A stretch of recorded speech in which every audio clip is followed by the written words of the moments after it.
My guest today is the lead singer and guitarist of the Canadian heavy metal power band Lycanthro. Please welcome James Delbridge. Hey James, how are you? Hey man, great. I'm doing all right. Great to be here. Thanks for having me. The pleasure is for me. First, I would like to know how music came into your life and who influenced you to become a singer. Okay. So music kind of started for me when I was really young. I remember my earliest memory of it was when I was like 5 or 6 years old. I remember my dad calling me down from my room one day, and he's like, "Oh, James, I want to show you something." So he put on the Queen Live at Wembley Stadium video, the DVD, and I was just absolutely enthralled with it. I watched the whole thing from beginning to end, and by the end of it, it was kind of, I knew like I wanted to be a singer and I wanted to be a guitar player. So why not do both? And in terms of the vocals, my main kind of influences like to be a singer is like Freddie Mercury and Rob Halford. Easily, like those two were definitely ones for me early on that kind of developed the style that I wanted to achieve. And more recently, Hansi from Blind Guardian. Like those three are definitely the big ones for me in terms of vocalists. You talk about Rob, and I think we can talk about similarity with your voice and his voice because your voice is amazing and powerful. Do you take some lesson in the past? Oh, well, first of all, thank you, man. And yeah, I've taken some. I've been taking proper vocal training like more recently. Like for the first few years of the band, like I knew I was like, okay, I have this thing, I can sing high, you know what I mean? But I never really like learned how to actually properly sing. Like the technique I used to have was really bad. So I started doing some vocals with some like kind of trained vocal coaches who were more familiar with heavy metal. Like the ones I have were Mary Zimmer from the band Helion Prime. She's incredible. And currently I'm working with a guy named David Åkesson out of Sweden, he's from a band called Qantas, and he's like one of the top vocal coaches in the world for, at least for heavy metal. And yeah, and it's been improving myself a lot. And and so any singers listening, I highly recommend you get some training, because you know it's one of those, because singing is one of those sort of things where, you know, it's not like an instrument that you're playing, it's your body, you know, and you can hurt yourself. So yeah. At first, do you think you are most a singer or a guitarist, or you are both? Yeah, I like to think it's about 50-50. Like I started with guitar. I played guitar a lot longer than I did vocals, but the thing I find, the reason why I've decided to like recently at least focus more on vocals is because I find that guitar, in terms of like the internet, is like a very oversaturated market. You know, like everybody plays guitar, you know what I mean? But not everybody. Like most people, even if you're in a band, even if you don't play guitar in a band, most people can play guitar. So I thought, okay, well, I think it'd be a lot better. It'd be easier to make myself stand out if for a while I focused on the vocal side of things, because you know most people play guitar, not everyone can sing clean. You know what I mean? Yeah, I understand. Can you tell us the story of how and when Lycanthro began? Why did you choose this name for the group? Yeah, that's a great story actually. It's really pretty funny when you look back on it. So Lycanthro started when my old band, my old high school band, Death Wish, kind of broke up. And, you know, we were like in high school, you're teenagers, you obviously will have personality clashes and us like arguing with each other all the time. So naturally we broke up. But what happened with Lycanthro was, I got a new band together, got the lineup that would eventually become the first iteration of Lycanthro. And what happened was we were still called Death Wish for like the first few months of the band. We kept the name Death Wish for a little while. But then one day I was at a record store near where I live, and I was in college because the bus station around where I live that takes me from my area where I live in Ottawa to the college is like a strip mall. And sometimes you'd have to wait like ludicrous times for the bus. Like if there was a time where I had to wait like half an hour for a bus, then I'd go in and I'd look around the record store. And I was flipping through the metal section. I found a record from a British band, and it was like an old 80s thrash metal record. And the band was called Death Wish. So I bought the record. I still have it here.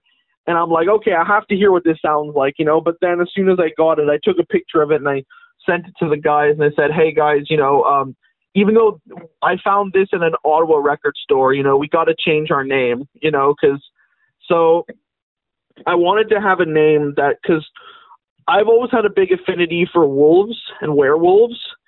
So I wanted to have our name to be something similar to that. And we went through a bunch of different ideas.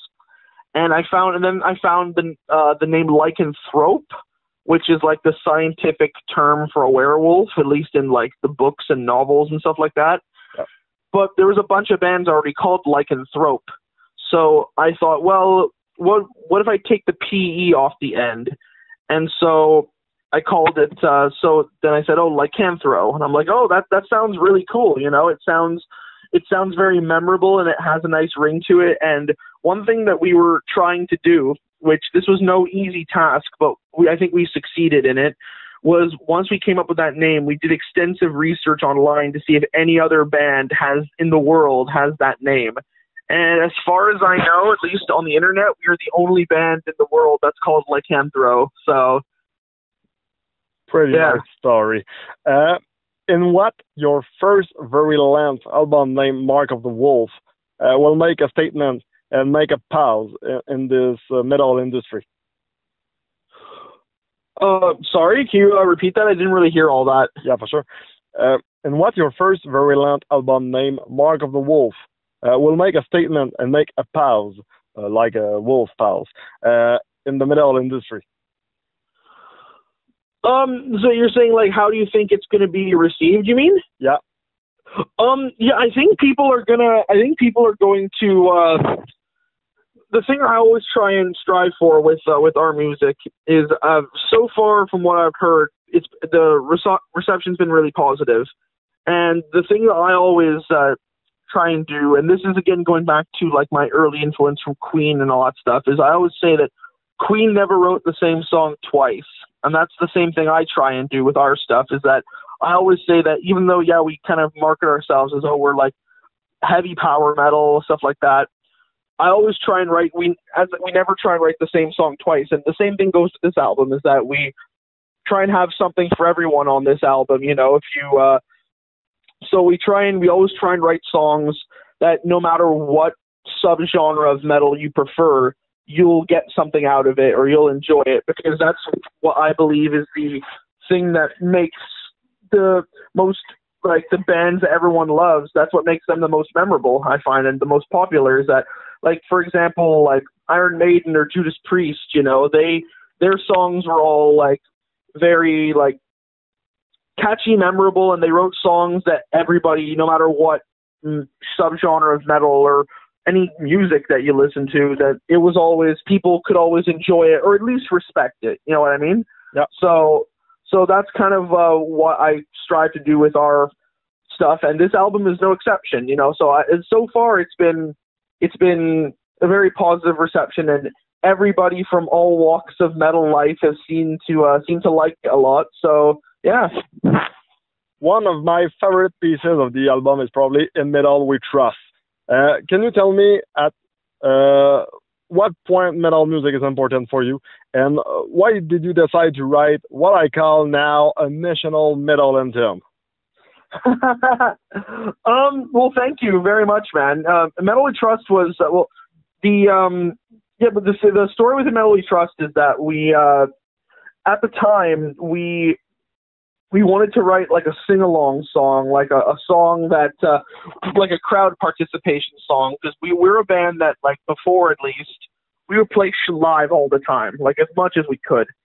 And I remember when I wrote it, I had this kind of Judas Priest-y kind of riff that I wrote, and I thought, you know, we have to have a song where we because, you know, a lot of the great memorable metal songs are the ones that people sing along to and people remember the words. So I thought, okay, we have to write a song about that. So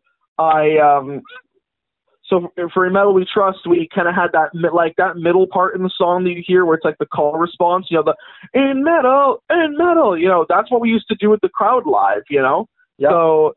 So that's how that song came to be. It's just we just wanted to have a song that was memorable, that people could sing along to and chant along to, because, you know, I find every band needs to have at least one of those kinds of songs, you know?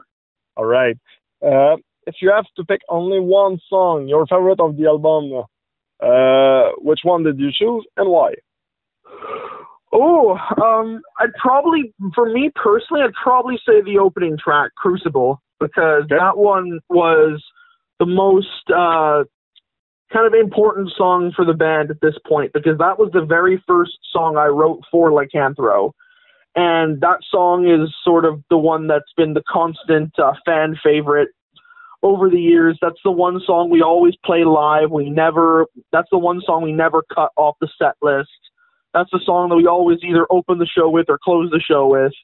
And it's a song that most people have told me is their favorite. And it's a song I'm very proud of because it kind of encapsulates how we are as a band. You know, like, yeah, we're melodic and we have an old school feel and we have, you know, high vocals and all that, but we also we try and be a bit modern with the production, and also we try not to have every song sound the same, because even though we're power metal, it's a very kind of evil sounding song in terms of like the music. So I guess if I had to pick one, it'd be Crucible for sure.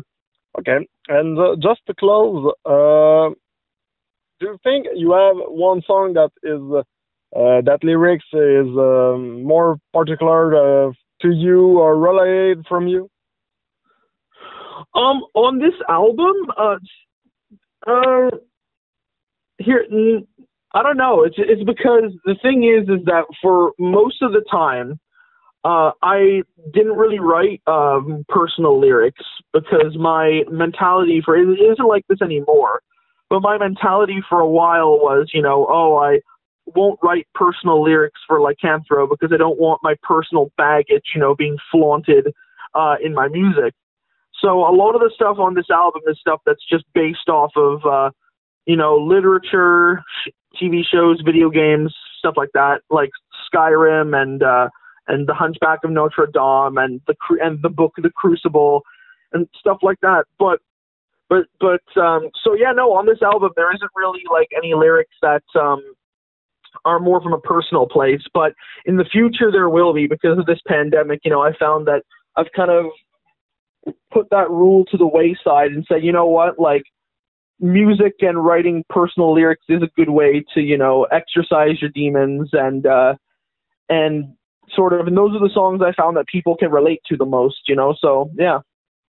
It's now time to say when the album will be released and all the details for the merch and all that stuff. Yeah, it's going to be released on June 4th on Alone Records.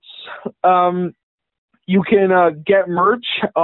We actually just today put out some new merch bundles, and we have some new shirt designs out now.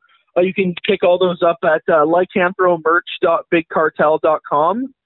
And yeah, the album will be out June 4th digitally, and the physical albums we'll have them shortly after that. It's ready to ship to everybody who's pre-ordered. And yeah, follow us on Instagram, Facebook, Spotify, all that stuff.